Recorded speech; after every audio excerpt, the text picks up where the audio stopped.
In today's video, I'm going to teach you how to rename a file in Microsoft Excel and other Office programs.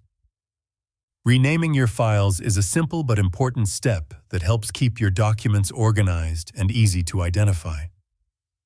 When you use clear and descriptive file names, it becomes much easier to locate your spreadsheets later, especially when you are working with many different files in the same folder.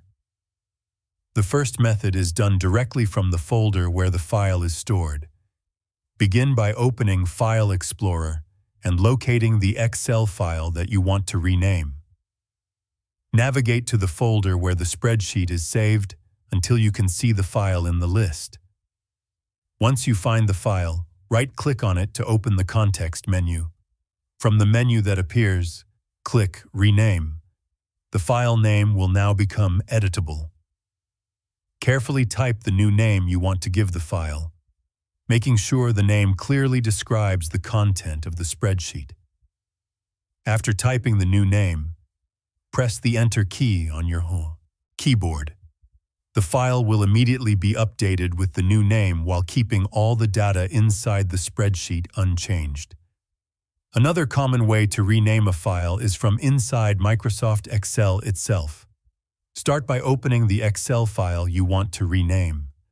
After the spreadsheet loads on the screen, go to the top left corner of the window and click the File tab. This will open the main menu where you can manage settings related to your workbook. Inside the File menu, click Save As. This option allows you to save the same spreadsheet with a different file name. When the Save As window appears, you will see a field labeled File Name.